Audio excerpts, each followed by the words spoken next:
Эг, Беларусь, краіна, дзе вуліцы заўсёды чыстыя.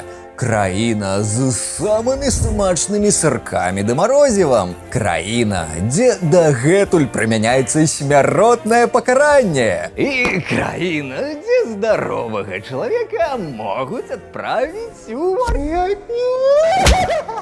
Забіць апу, блазан.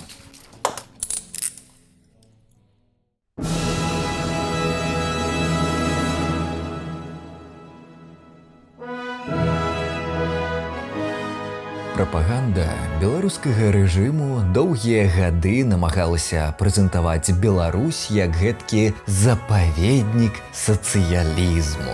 Апошняя апора і настальгічны ўспамін вялікай братэрскай краіны, якую будавалі людзі для людзей. Гэткая вітрына социального государства с социалистической идеологией. Гэты міт пра апошнюю выспачку савецкай стабільнасці паспяхова працаваў хіба што на экспарт, бо самі беларусы на сваёй скуры адчулі ўсю прывабнасць жыцця за сацыяльна арыентаванай дыктатурай. Ну, слава богу, что у нас диктатура. Беларусь. Страна для жизни. Кардонны фасад быў канчаткова разбураны пасля 2020 году, калі нават суседзі, з вуснаў якіх раней можна было пачуць захапленне рэжымам Лукашэнкі, пачалі больш аналізаваць, як тут насамрэч людзі жывуць. Але акрамя імітацыі сацыялістычнай утопіі, у Беларусі ўсё ж захаваліся, ці аднавіліся рэчы, якія збольшага можна назваць амаль нязменнымі з савецкіх часоў. І размова не толькі пра лукашэнкаўскі сцяг ды герб. Гэта, напрыклад, законы, якія мусяць караць людзей за так званае дармаедства ў разуменні ўладаў. Амаль як у СССР, калі ў бок афіцыйна непрацаўладкаванага грамадзяніна прымяняліся розныя санкцыі. Гэтае абавязковае размеркаванне пасля навучання ва універсітэту, калі студэнт ці навучэнец пераўтвараецца ў нявольніка на 2, ці 5 гадоў свайго жыцця. Гэта і дзейнасць камітэта дзяржбяспекі, КДБ, які не рабіў нават рэбрэндынгу. И мы этому горды, потому что мы правопреемники той мощной организации. Захаваўшы не толькі сваю назву, але і агульны карны вайб ды сваіх ідалаў, катаў, прозвішчамі якіх у сённяшняй Беларусі называюць калісьці прэстыжныя навучальныя установы. І ў гэтым шэрагу савецкай спадчыны менш заўважнай, але не менш жахлівай рысай з'яўляецца стан псіхіятрыі ў Беларусі.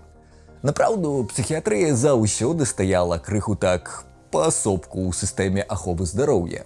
Складана знайсці медыцыну з больш супярэчлівай гісторыяй паходжання. Дасканалы аповед пра гэта вы можаце знайсці на канале Трэш Смэш. Да таго ж, псіхіятрыя заўсёды была ўразлівай да злоўжыванняў, а яе дыягнастычны апарат дагэтуль застаецца тэмай шматлікіх спрэчак. Выпадкі, калі ілжывы псіхіятрычны дыягназ ці неправамерную ізаляцыю выкарыстоўвалі як сродак дыскрэдытацыі, зняволення, мы можам знайсці амаль у кожнай краіне свету, дзе існуюць псіхіятрычныя інстытуты, прынамсі з 19 стагоддзя. Аднак мала ў якой краіне свету гэтая ўразлівасць псіхіятрыі да злоўжыванняў прымала такія гратэскныя і маштабныя формы, як у СССР. Тое, што вядома нам сёння як карная псіхіятрыя. Не таямніца, што за саветамі стаўленне да усякага іншадумства было, мякка кажучы, не самым талерантным. Актывісты, праваабаронцы, тыя, хто проста крытычна ставіўся да савецкага рэжыму, хацеў эміграваць, ці прадстаўнікі нацыянальных рухаў, а часам і проста рэлігійныя людзі. Усе гэтыя і шмат якія іншыя катэгорыі грамадзян успрымаліся савецкімі ўладамі як дужа небяспечныя. Аднак у 50-х сталінскія гады ўжо мінулі. Надышла адліга, і проста так перасаджаць, выслаць ці нават фізічна знішчыць усіх ворагаў дзяржавы было не так і проста. Выглядала не дужа цывілізавана, і на захадзе абвінаваціць, ды яшчэ і свае грамадзяне могуць пабачыць у гэтых ахвярах сапраўдных герояў. Але выйсце знайшлося. А што, калі проста абвясціць усіх незадаволеных палітыкай ці нязручных людзей псіхічна хворымі?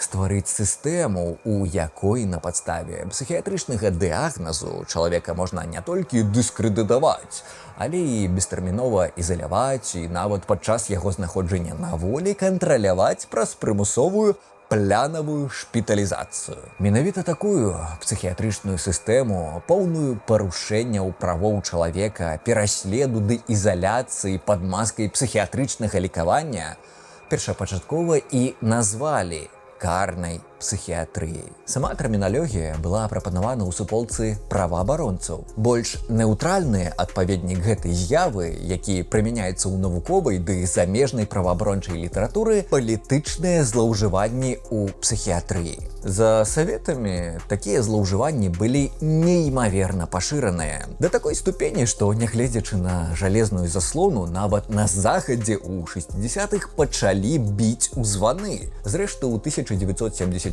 годзе на 6-м кангрэсе Сусветнай псіхіятрычнай асацыяцыі прынялі рэзалюцыю, дзе выказалі звыклую нам цяпер глыбокую занепакоенасць наконт карнай псіхіятрыі СССР. Last Thursday, the World Psychiatric Association formally censured the Soviet Union. Delegates from 63 countries narrowly passed a resolution condemning what it called the systematic abuse of psychiatry for political purposes. Можа падасца, што гэта сімвалічны жэст, але варта разумець, псіхіятрам было неймаверна цяжка прызнаць, што іх калегі ў іншых краінах могуць мець дачыненне да такіх жахлівых рэчаў. Наогул, на момант 1977 году гэта быў першы беспрэцэдэнтны выпадак, калі міжнародная прафесійная арганізацыя абвінаваціла цэлую вялікую краіну ў такіх цяжкіх сістэматычных прафесійных дыэтычных злоўжываннях. А ўжо на 7-м кангрэсе гэтай асацыяцыі ў 1983 нават планавалі выключыць псіхіятраў СССР з сябраў Сусветнай псіхіятрычнай асацыяцыі. Саветам давялося самастойна спыніць гэтае сяброўства, бо фармулёўка «ганебна выгналі прэч» гучыць значна горш за «мы першыя проста часова спынілі сваё сяброўства». Ну, такая дробязь.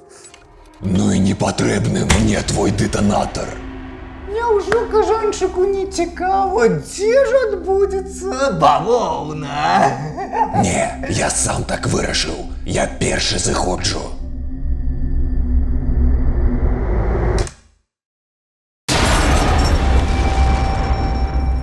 Выйсці з міжнароднай ізаляцыі псіхіятрыі ў Саветаў атрымалася толькі пры канцы 80-х, пачатку 90-х гадоў, калі ўлады такі прызналі сістэматычнае злоўжыванне. Неўзабаве Савецкі Саюз разваліўся.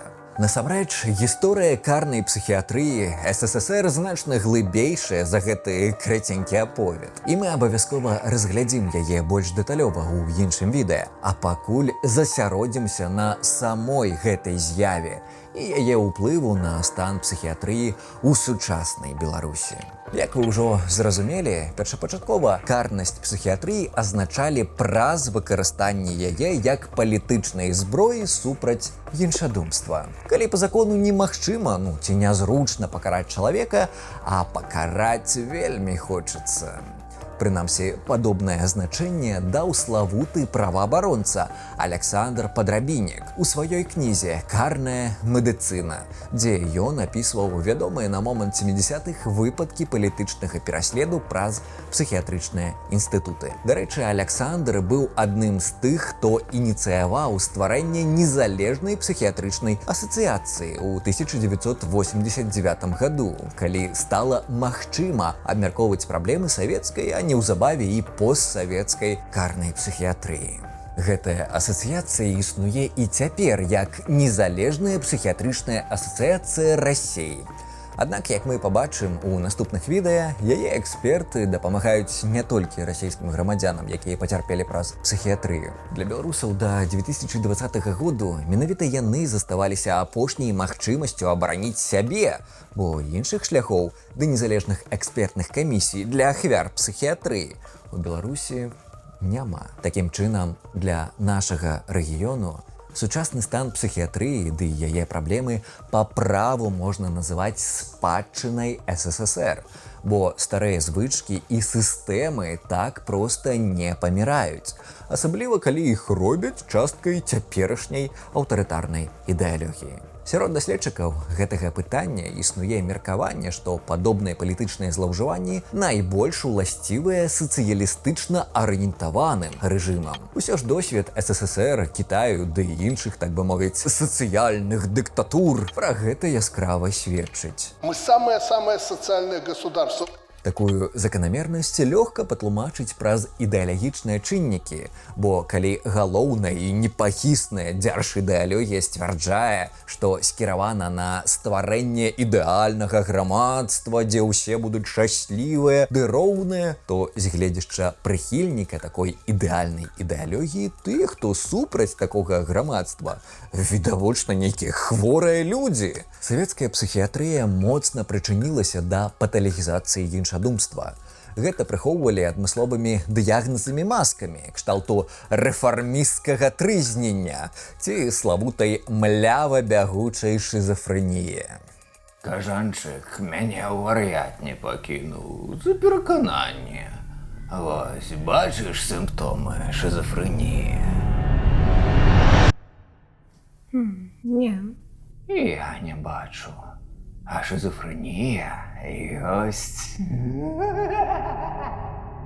І нават у СССР 70-х, калі насельніцтва краіны складана было назваць роўным і шчаслівым, шмат якія псіхіятры ўсё яшчэ лічылі, што супраць дзяржаўнай ідэалогіі могуць выступаць толькі вар'яты і займаліся сваёй карнай справай дужа шчыра. Вядома, што з савецкіх часоў фокус праваабаронцаў на праблемах палітычных злоўжыванняў у псіхіятрыі крыху змясціўся.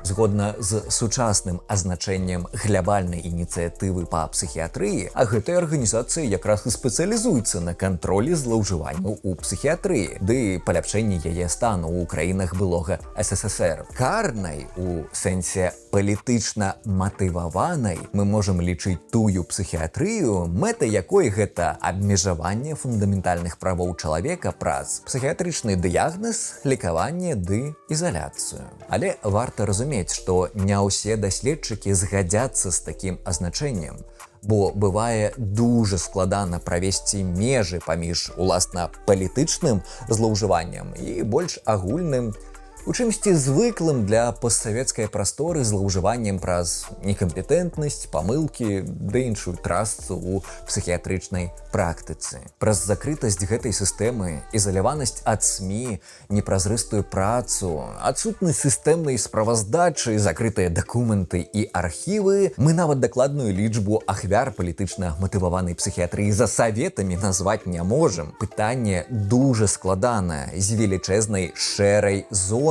І каб разумець, пра што далей пойдзе размова, я зраблю рэмарку. Сёння пад словамі «карная псіхіятрыя» можна разумець дзве звязаныя паміж сабой, але не тоесныя з'явы. Першая – гэта карная псіхіятрыя ў яе строгім сэнсе, калі мы дакладна можам казаць пра палітычна матываваныя злоўжыванні і пераслед. Звычайна такія злоўжыванні шчыльна звязаныя з судовай псіхіятрыяй. Другое – гэта карная псіхіятрыя ў агульным сэнсе, калі мы кажам пра злоўжыванні ці парушэнні правоў чалавека, якія наўпрост не звязаны з палітычным пераследам. Ці мы не можам дазнацца пра такую сувязь. Напрыклад, гэта нялюдскія ўмовы ў стацыянарах, здзекі ад медперсаналу, утрыманне ў няволі, якая-небудзь канверсійная ці іначай рэпаратыўная тэрапія і гэтак далей. Такога ў нас багата. Як я ўжо казаў, паміж гэтымі тыпамі карнай псіхіятрыі існуе вялікая шэрая зона з выпадкаў, якія складана класіфікаваць. Але збольшага такі падзел на строгую і агульную карная псіхіятрыя будзе карысным для нас у наступных відэа, якія пазней вы знойдзеце ў спасылках пад гэтым. А пакуль я пачну аповед пра тое, як уладкавана сістэма беларускай псіхіятрычнай дапамогі і якія хібы яна мае. Кажуць, што маўчанне гэта золата. Але сапраўдны колер клейкай стужкі серабрысты. Першае, на што хацелася б звярнуць вашу увагу, немагчыма разглядаць такую сферу, як псіхіятрыя ў постсавецкіх краінах без абмеркавання палітычных рэжымаў гэтых краінаў. Напрыклад, беларускія вар'ятні – гэта частка неймаверна закрытай сістэмы, закрытай праз агульную палітыку беларускага рэжыму. І наўрад ці вы можаце уявіць ступень гэтай закрытасці. Калі ва ўкраіне ці нават на Расіі праваабарончыя арганізацыі ды незалежныя медыа могуць прынамсі абмяркоўваць праблемы ў сферы псіхіятрычнай дапамогі, ды, напрыклад, звяртаць увагу на тое, што псіхіятрычная сістэма не вельмі хоча становиться прозрыстой. Даже когда принимался закон, психиатрическое сообщество делало все, чтобы психиатрические больницы не вошли в степень контроля. Мы, как члены ОНК, могли проверять тюрьмы, ОВД, колонии поселений, даже пограничные заставы. Но мы не могли проверить психиатрическую больницу, где люди находятся на принудительном лечении. То вось у Беларусі нават падобных праваабаронцаў не засталося. Усе ці з'ехалі, ну ці за кратамі. Зачистить, вычистить и потребовать исполнения. У нас літаральна вынішчаны, крыміналізаваны ўсе журналісцкія, грамадзянскія, незалежныя прафесійныя ды праваабарончыя інстытуты, якія б маглі сістэмна даследаваць ці, прынамсі, проста паслядоўна фіксаваць парушэнні правоў пацыентаў у сістэме псіхіятрычнай дапамогі. Выражем всех мерзавцев, которых вы финансировали. Таму варта разумець, што большасць інфармацыі, якая будзе ісці далей у гэтым ды наступных відэа, вядома нам дзякуючы двум крыніцам, якія здолелі парушыць цішыню гэтай закрытай сістэмы. Па-першае, гэта псіхіятры ці іншыя супрацоўнікі сістэмы псіхіятрычнай дапамогі, якія ўцяклі ад пераследу рэжыму і таму могуць адкрыта выказвацца пра хібы гэтай сістэмы. Ці тыя з іх, хто выказваецца ананімна праз прафесійныя суполкі, кшталту белых халатаў. Па-другое, гэта непасрэдныя ахвяры карнай псіхіятрыі, як у яе строгім, так і агульным разуменні, якія маюць смеласць адкрыта казаць пра свой жахлівы досвед. Карацей, памятайма, што калі мы абмяркоўваем неймаверна закрытую, дужа праблемную і супярэчлівую сістэму, нашыя крыніцы інфармацыі абмежаваныя, але лепшага ў нас проста няма. А праблемы і сістэмнае парушэнне правоў чалавека, катаванні ды нелюдскія ўмовы ёсць. Таму нам жыццёва неабходна разбурыць цішыню і адкрыта казаць пра хібы ў гэтай сферы, бо бяздзейнасць спрыяе таму, што зло перамагае. Уявіце сабе, вы шпіталізаваны ў лякарню, у пульманалагічным ці гастраэнтэралагічным аддзяленні. Адчулі сябе лепш і хочаце працягваць лекаванне дома. Паведамілі пра гэта доктару, а ён у адказ замкнуў дзверы на ключ ды заявіў, што выпісваць вас яшчэ не трэба. Калі ж вы з-за гэтага абурыліся, вас прывязалі да ложку, у вас забралі смартфон, абмежавалі ў кантактах з навакольным светам і прапануюць мыць падлогу ў аддзяленні у абмен на магчымасць патэлефанаваць сваякам. Гучыць па-вар'яцку, але для часткі людзей у беларускіх лякарнях гэта рэальнасць. Гэтыя словы былі напісаныя псіхіятрам-нарколягам з аднаго незалежнага аб'яднання медыкаў «Белыя халаты». Сам аўтар прапрацаваў у гэтай сістэме больш за 20 гадоў. І я пасля даследавання тэмы беларускіх псіхлякарн цалкам згаджаюся з яго ацэнкай стану беларускай псіхіятрыі. Па закону, прымусовая шпіталізацыя людзей, то бок шпіталізацыя ў стацыянар без іх згоды, недобраахвотна. У Беларусі магчыма толькі праз суд у 3 выпадках. Калі чалавек нясе небяспеку для сябе і свайго асяроддзя, не можа асэнсаваць рэальнасць. Ці калі чалавека не шпіталізаваць, гэта прынясе шкоду ягонаму здароўю. Напрыклад, праз жыццё ў антысанітарных умовах. Тут медыкі самастойна мусяць ацэньваць кожны выпадак падчас наведвання такога чалавека. Ці калі чалавек знаходзіцца ў бездапаможным стане. Напрыклад, пацыент мае дэмэнцыю і ніхто не можа яму дапамагчы. Хоць падобныя фармулёўкі пакідаюць даволі вялікую прастору для так званай ацэнкі па месцу, але ўсё ж яны мусяць абараніць людзей ад сваволля ды злоўжыванняў. Тэарэтычна, але, як казаў адзін нязменны беларускі класык, Иногда не до законов. на практыцы гэтыя нормы амаль ніхто і нідзе не выконвае. Гей, дык атрымліваецца, я мог адсюль сысці?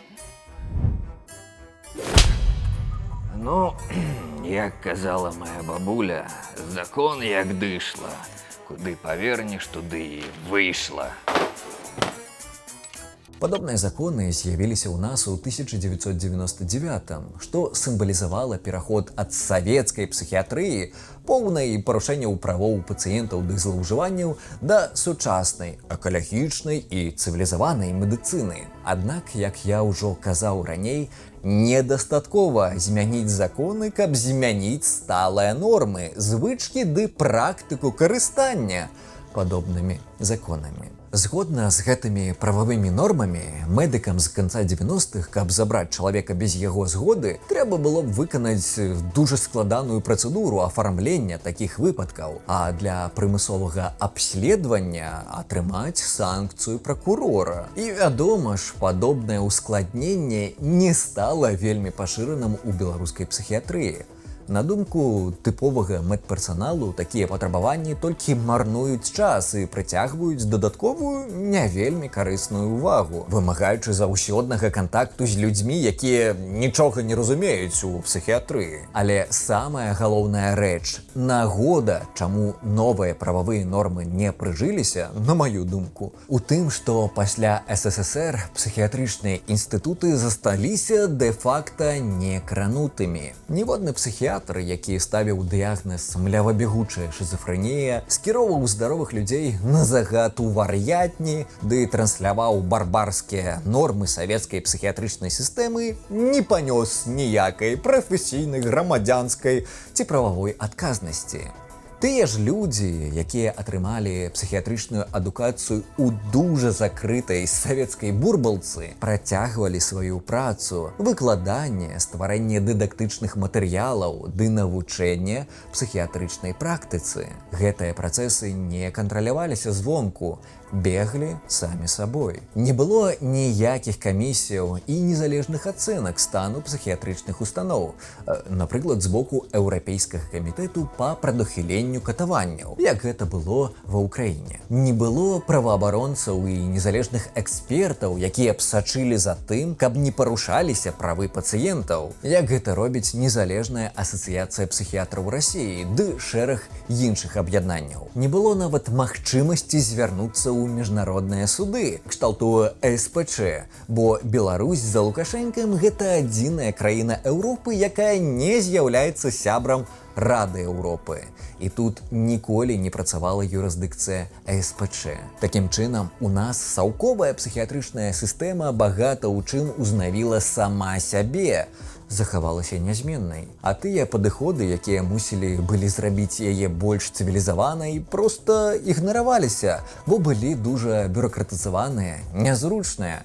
Яны супярэчылі будзённай практыцы, якая не змянялася. І менавіта таму такія нормы права не працуюць у нас. Закон ёсць, але практыцы яго прымянення амаль няма. І зноўку ж, гэта не толькі мае ўласныя назіранні, як і назіранні сотняў ахвяр гэтай сістэмы. Гэта досвед чалавека, які сваімі вачыма бачыў практыку псіхіятрычнай дапамогі больш за 20 гадоў. Вось атрымліваецца, усё прыгожа на паперы, Аднак на практыцы агульная большасць тых, каго трэба шпіталізаваць у псіхіятрычны стацыянар прымусова, трапляюць туды не праз складаныя працэдуры, суд і незалежную ацэнку іх стану, а праз падман, шантаж, недаказванне ды іншы ціск, як з боку медперсонала, так і сваякоў, якіх таксама можна падмануць. Напрыклад, умоўная брыгада хуткай прыязджае па выкліку на меркаванае абвастрэнне ўжо калісьці дыягнаставанага ці яшчэ не псіхічнага разладу. Калі быў выклік, яны абавязаны забраць, бо такая ў іх задача. Чалавека прывозяць у псіхлякарню, дзе ён атрымлівае паперку, на якой трэба пакінуць свой подпіс. Атрымлівае са словамі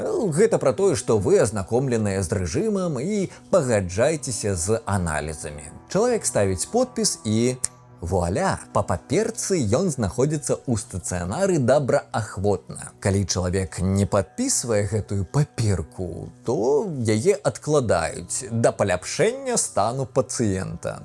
Пачынаецца ціск ад добранькіх парад і ўстыч да пагроз, звязаных з тэрмінам знаходжання ў лякарні і нават медычнага гвалту. Могуць і патэлефанаваць сваякам, пераканаць іх таксама націснуць на чалавека дзеля яго ж карысці. Такіх шляхоў фактычнага прымусу, але папернай добраахвотнасці у беларускай псіхіятрыі безліч. Вынік – часцяком пацыент нават не ведае, што ён у стацыянары добраахвотна. І адсюль не вынікае, што ва ўсіх гэтых людзей абавязкова будзе памылковы ці ілжывы дыягназ дзеля утрымання. Цалкам магчыма і шпіталізацыя людзей, якія маюць нейкія абвастрэнні ментальных праблемаў.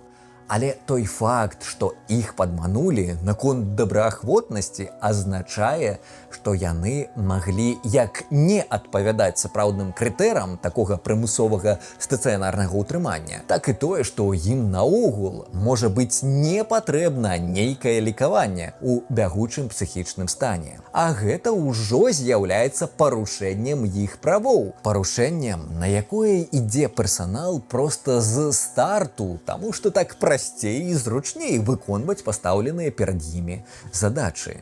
І парушэнне, праз якое мы маем безліч злоўжыванняў у псіхіятрычнай практыцы. Нельга казаць, што падобныя злоўжыванні – гэта выключна беларуская праблема. Прынамсі, мы дакладна ведаем пра падобныя выпадкі і ў Расіі, дзякуючы працы незалежнай псіхіятрычнай асацыяцыі ды незалежных медыя. Напрыклад, мы ведаем пра выпадкі, калі падобным чынам змяшчаюць у вар'ятне тых, хто мог бы лекавацца амбулаторна, тых, хто проста абцяжарвае сваім існаваннем жыццё сваякам, тых, хто пужае сваімі дзіўнымі, але не небяспечнымі паводзінамі свае асяроддзя, як і тых, хто, маючы нейкі псіхіятрычны дыягназ, трапляе ў псіхлякарню праз побытавы ці працоўны канфлікт. Вызывают скорую помощь и говорят, что у него там возобновился бред, там галлюцинации и так далее. И везут в приемное отделение стационара. И у них нет выбора в некотором смысле. Они обязаны положить.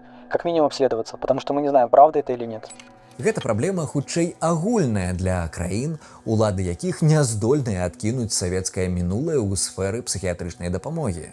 В психиатрическую больницу может попасть, как мне кажется, и по моему опыту, абсолютно любой человек. Не понравилось вашим соседям, как вы слушаете громко музыку, либо как-то разговариваете. Они могут вызвать психиатрическую бригаду, наговорить всего чего угодно, правды и неправды, и потом уже на усмотрение психиатрической бригады вас могут забрать. Если вы еще там будете в состоянии алкогольного опьянения, как-то неадекватно себя вести, то вас могут привести без проблем в психиатрическую клинику. Але варта разумець, што ў Беларусі такая прастора для псіхіятрычных злоўжыванняў мае яшчэ большыя маштабы, бо не існуе ніякай абароны ад падобнага сваволля. Незалежнага кантролю наогул няма. Амаль немагчыма прыцягнуць кагосьці да адказнасці, для гэтага проста не існуе патрэбных механізмаў. І трапіўшы падобным квазідобраахвотным шляхам у псіхіятрычную установу, варта ведаць, што гэта толькі самы пачатак. Тое, што будзе адбывацца далей, можа вас сапраўды напужаць.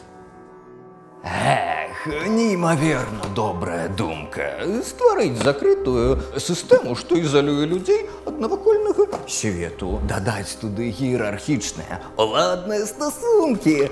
Пазбавіцца ўсякага незалежнага кантролю. Крышачку агульна нармальнага грэбання правамі чалавека, упс, панюшку упэўненасці, што так і трэба, і потым зболтаць.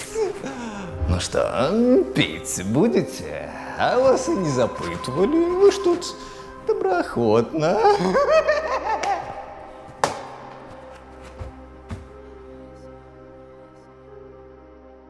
Гэта толькі першае відэа, прысвечанае псіхіятрычнай сістэме Беларусі. І я нават не паспеў пералічыць яе хібы. Таму падпісвайцеся, каб не прапусціць наступныя разборы гэтай тэмы. Як бачым, савецкая спадчына неймаверна моцна ўплывае на сучасны стан медыцыны Беларусі. Немагчыма разглядаць гэтую сферу ізалявана ад агульнай палітыкі рэжыму, бо гэта пытанне, якое непасрэдна тычыцца правоў чалавека і палітычных рашэнняў. Дзіўная сістэма беларускай псіхіятрычнай дапамогі даволі добра навучылася імітаваць добраахвотнасць і ахоўваць гэты кардонны фасад стабільнасці. Зрэшты, ва ўмовах, калі правы чалавека і так абвяшчаюцца чымсьці другасным, правы пэўных катэгорый людзей наогул паўстаюць дзясятым пытаннем. А гвалтоўныя сродкі непазбежна становяцца нормай у дзяржаве, рэжым якой трымаецца на падобным гвалце. І ў першую чаргу гэта адчуваюць і без таго уразлівыя катэгорыі грамадзян. Аднак усё больш людзей, як з прафесійных колаў, так і з колаў спажыўцоў медычных паслуг, выказваюцца наконт тых жахаў, што адбываюцца за зачыненымі дзвярыма, нават нягледзячы на небяспечнасць такіх выказванняў у Беларусі. Спадзяюся, і гэтыя відэа будуць спрыяць таму, што смяротная цішыня будзе канчаткова разбураная. І хутка пабачымся. Неймаверная спякота, а яшчэ няма электрычнасці, таму мы выкарыстоўваем натуральнае святло і святло ад акумулятараў, якое тут засталося на гэтым месцы. І гэта дужа складана, але самая дзіўная і непрыемная рэч, што электрычнасць знікла ў той момант, як роўна сеў, і вось секунды ў секунду мы пачалі здымаць. Гэта проста... Так, увесь свет супраць. Па тэме карнай псіхіятрыі Беларусі будзе яшчэ 3 відэа, то бок агулам 4. Я намагаюся рабіць іх недзе па паўгадзіны, бо даўжэй я разумею, што даволі цяжка ўспрымаць. Вось, і сцэнары да іх фактычна ўжо напісаныя. Дарэчы, дзякуй усім, хто падтрымлівае выхад гэтых відэа на Патрыёне ды Баймеакофі. І дзякуючы гэтым людзям наогул магчыма стварэнне падобных відэа. Шчыры дзякуй за гэта. Ну і хутка пабачымся.